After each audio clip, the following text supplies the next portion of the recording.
My name is Robert Williams. I'm 28 and work in the food and beverage industry. Although I say that, I'm not on-site staff. I go to the office and work in sales promotion. Our department's job is to come up with plans to increase store sales and negotiate with clients. I joined this company right after high school and have been in this department for 10 years now. Most of my peers were college graduates, so it was tough not to fall behind every day with my shallow knowledge. But now, I have many individual tasks and no longer feel inferior. I think I can be trusted to work independently.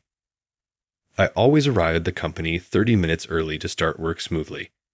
I check today's tasks and sort out the documents that arrive while I was away, placing them on the responsible staff members' desks. This has become my morning routine. Most people arrive about 10 minutes before starting time, so I try to finish these tasks by then. Morning, Robert. Thanks as always, my supervisor and colleague Liam often say to me. But since I'm just trying not to inconvenience myself, I feel a little embarrassed when they thank me. Then my boss, Owen Smith, arrives. Owen is a supervisor 10 years my senior who transferred from another department last year. We've often been paired together since I've been in the sales promotion department longer, but his mood changes depending on the person, and he's not well liked. "Hey, go make coffee," he says grumpily. "Good morning." The usual coffee is okay, right? "I'll go make it." I respond lightly and head to the break room. "Robert, you really can do it without making a nasty face," says Liam, who joins me in the break room. "He's always like that," I reply. "But yesterday, after your proposal was accepted, he dumped a massive amount of miscellaneous tasks on you to finish today. The harassment is terrible," Liam says. "Was that harassment? I thought he was busy and asked me to do it," I answer. Liam laughs and says, "You're really knave." Owen is waiting for his coffee. "Yeah, just put it there," he says curtly, not looking up from his computer screen. Liam sends me a wry smile, but it's just the usual Owen, so I don't mind. I start my work without concern. When Owen first transferred here, he was more approachable, asking for help with the promotion department's work. But after I received praise for summarizing a document that was well received by the big bosses, his attitude towards me changed. He started dumping work on me, saying things like, "I'll give you this little job," or "Why are you the only one getting praised? You don't have much of a head on your shoulders." Even directly expressing his disdain, it's clear that he doesn't feel good about me. If we're working together, though, it's not like let sleeping dogs lie. We are often paired, so all I can do is go with the flow and get along with him. As for work, I'm enjoying it every day, except for having a troublesome boss. The crowded train to and from work is a bit tiring, but it's unavoidable in the city. Then, one evening after work, I was standing near the door on a crowded train. A black-haired woman was standing diagonally in front of me. It was clear that she wasn't American. What country is she from? What a beautiful hair color. I was thinking about that and standing blankly when I noticed that she was swaying in a way different from the train's shaking. She was pressing the temple area with her left hand and looking down, but her face was pale when she looked up slightly. "Is she okay?" I worried and glanced over, clearly noticing that her complexion was getting worse. "Are you all right?" When I asked, she nodded slightly, but she looked like she might collapse at any moment. "Excuse me for a moment," I asked the person next to her to switch places. "Hold on if you need to. Let's get off at the next station." The person is a woman, so I'm worried about offending her. But before I know it, I've taken action. When we arrived at the station, I supported the woman as we got off the train. She really looked like she was struggling to stand. She was weak, but to keep from falling, she clung tightly to me as we walked to a bench. Kind strangers called for a station attendant, offered a bottle of water, and even draped a jacket over the woman. A station attendant who heard the commotion came over to the woman saying, "Let's go to the medical room. Can you walk?" "I'll support you," I said to the woman. But watching her reaction, I suddenly realized something. Huh? Does she understand me? Thinking this, I asked in English, "Do you understand me? Do you speak English?" "I speak a little English," she replied immediately in English. "Let's go to the medical room together." When I said this in English, she got up, holding on to me. Just then, another station attendant arrived with a wheelchair, and we headed to the medical room together. But once she laid down on the bed, her face was still pale, her hands were cold, and she seemed to be getting worse. The station attendants suggested calling an ambulance. I spoke to the anxious woman. "I can interpret. Shall we go together?" When I asked, she said, "Thank you, please. I just arrived in America and don't understand the language yet," gripping my hand. An ambulance arrived quickly, and I went to the hospital to interpret. Fortunately, it seemed that stress and anemia were the cause, and she recovered after receiving an IV drip and was allowed to go home. "Thank you so much. I was really saved thanks to you." Her name is Amelia. Seeing her smile, I felt relieved. "No problem. I'm glad you're feeling better. I'm glad I could help you. By the way, Amelia, I thought you might be from Europe based on your accent. Where are you from?" "Germany." I burst into laughter when I heard that Amelia is from Germany. Oh, I'm sorry for laughing. I should have asked you right away. Your language would have been easier to understand. When I replied in German, Amelia exclaimed, "Wow, you understand German." I'm shocked and laughed. "Oh, by the way, Amelia, I'll take you home since I'm worried. Let's take a taxi together." "Thank you so much. I'll take you up on that." And I decided to take her home. In the car, we introduced ourselves briefly and exchanged business cards. "I was really saved because you were there. Let me thank you properly next time." I declined at first, but she insisted, so we made plans for a meal. During the conversation, we both stared at the business cards at the same time, and Amelia spoke first. "You work in the food and beverage industry. Wait, Amelia, your company is that major one." We talked about each other's companies, and by the time we arrived at Amelia's apartment building, the conversation deepened. "Let's talk more over dinner. I'll get in touch once I find a free day." "Sure, see you next time then." With those words, we parted for the day, and I headed home. Days later, Amelia and I had dinner, and the conversation naturally turned to work. The more we talked, the deeper the conversation got. The reason it gets so deep into work is that Amelia works to spread German beer in America, and I work in the food and beverage industry. I had no choice but to jump on. I've expressed all my thoughts. "I really want to do business with your company. What do you think?" Of course, I was not able to decide this on my own, but the more we talked, the more ideas came to mind, and I believed that if we teamed up, it would be beneficial for both sides. I told Amelia that I would take it back to the company and respond. The next day, I reported my conversation with Amelia to my supervisor.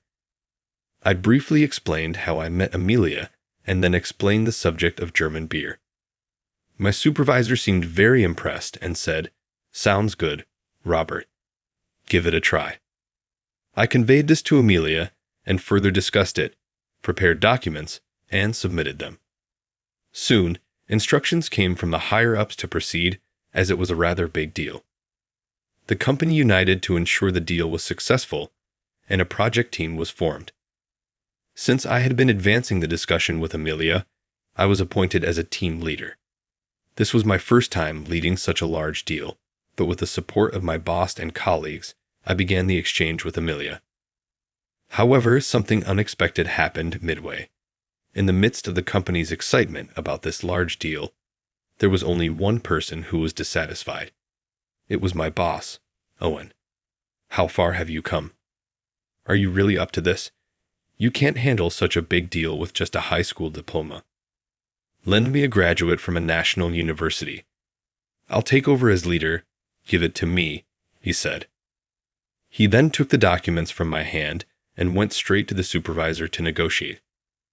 The supervisor and Owen spent quite some time talking in another room.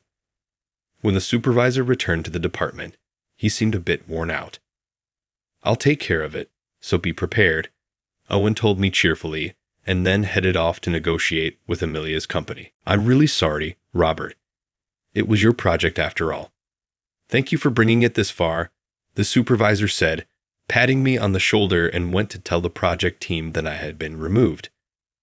I never expected to be not only demoted from leader, but also removed from the team. Apparently, the supervisor had no choice but to remove me, as I was the only one who could take over Owen's current job. But in essence, he was talked into it by Owen. Although it was frustrating, I told myself that my abilities were still not enough and focused on my newly assigned work. Then, I heard a story from my colleague Jack, who was on the project team. Owen taking over my work was not only because he disliked me, but also because he had ulterior motives. Come to think of it, Owen loved women from abroad. I had heard that he always went to pubs and bars where women from abroad worked for a drink after work. It's none of my business that Owen is single, but since the leader on the other side of this big deal was a German woman named Amelia, he seemed to have faint hopes of turning their acquaintance into a romantic relationship. Recently, Jack was invited to drink by Owen, and that's what he heard from him. I was dumbfounded by the unexpected reason. Surely he was getting carried away, since it's rare to negotiate with people from abroad. However, I thought that as long as the negotiations were successful, that would be fine. I wondered if they had reached the final stage, since it had been a while since the change in leadership. I had to handle Owen's share of work as well, so my mind was away from the large deal, but I was curious. Just then, Jack happened to walk by, scratching his head. "Hey Jack, how's that project going? Is it almost settled?" Expecting a positive response, I called out cheerfully, but he replied with a rather grim-faced and a soft voice. "Well, about that, apparently the conversation was not progressing very well. There were problems with the negotiation documents and interpretation, as well as Owen's German level. The documents I had prepared were written in German for Amelia to understand, and only the important parts were translated into English for our members to understand. Since all the documents that Owen and the team had seen in the beginning were translated by me into English, Owen seemed to have been troubled when he started as a leader and all the new documents were in German. Of course, there was an interpreter for Amelia from the beginning, but the conversation during the negotiations was conducted almost entirely in English. The interpreter was translating German into English for Owen. The difficult parts that didn't get through were translated into English, but the process of translating along the way was taking too much time. Because of that, things that should have been settled were not, and both Amelia and our higher-ups, who knew the progress, were in a heavy mood. While I was working at my desk, Liam came running over to me looking flustered. "Robert, emergency. Come to the conference room immediately, please." When I asked what had happened, I found out that Amelia was about to throw in the towel. It seems Amelia was worn out from negotiating while translating. "I've had enough of this hassle. Please call Robert. I trust him more than you. When Robert was here, everything went smoothly. Why has he been left out?" Amelia seemed so dissatisfied that she was about to walk out. I hurried to the conference room, entered the room, and said, "Excuse me." Then Amelia's face lit up, though she was angrily speaking German to Owen. "Robert, I've been waiting. I really can't move this conversation forward. What's going on? Is he really your leader? He's totally useless." I apologized for my boss, but Amelia calling him useless was a bit too much. Amelia happily spoke to me in German. I replied in German, and we both chuckled, unsure if it was a joke or serious. Owen and my colleagues were staring with their mouths open. It's natural since they don't understand German, but more importantly, Amelia's mood seemed to have improved now that I, who can speak German, was there. With Robert here, everything will be fine. Let's move on. Robert will be handling this, right? The interpreter translated Amelia's German words to Owen. Owen bit his lip with a bitter face and said, "Only Robert, please," and moved to the seat behind him. Afterward, with me leading the conversation, we quickly reached the final stage. The next time we meet, the deal will surely be sealed. Before I knew it, my manager and other bosses had gathered in the conference room. I was thanked by my colleagues and manager, but then Jack asked, "But why do you speak German so fluently?" The truth is, I've been exposed to German since childhood. My father worked at the German branch office after being transferred to Germany. Now he's back here, but visiting Germany during summer and winter breaks has become a tradition.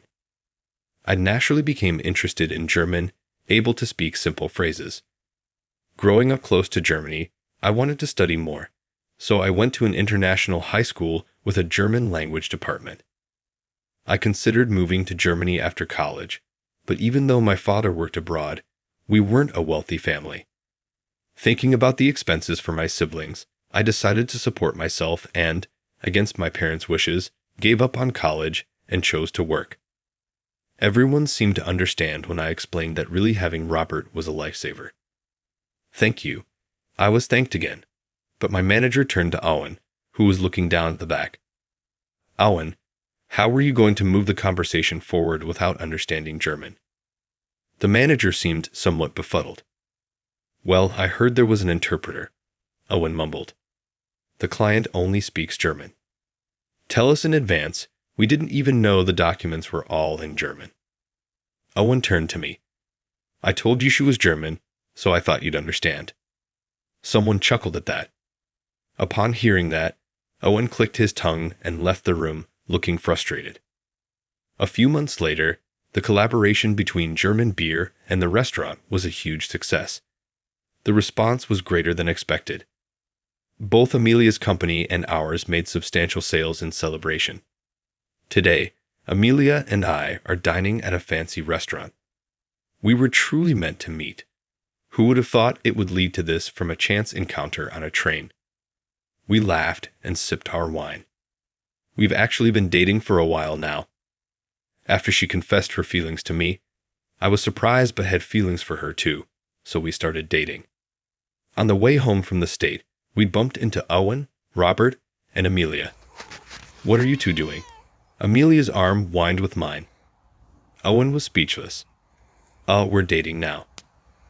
I was a bit embarrassed, but there was no use hiding it. After reporting this, Owen let out a scream of astonishment. The next day, I found out why Owen had made that noise. "Why are you next to Amelia?" "It should have been me." He came to me first thing in the morning and said that, looking frustrated. After closing a business deal, though he felt embarrassed about giving up midway, Owen, who had fallen head over heels for Amelia, went the extra mile to look up some German phrases. It seems he confessed to her, albeit in broken German. However, it seems he was turned down by Amelia. He even declared he was done with his favorite bar and was preparing to attend German language classes. Owen, who had spectacularly crashed and burned, seems to have returned to being a regular at the bar. Not knowing any of this, I felt a bit guilty, but Owen has stopped being as snarky as before since his defeat. The work environment in our department has improved, and my internal evaluation within the company is on the rise. Thanks to that major project, my personal life is fulfilling as well, and I am living happy days.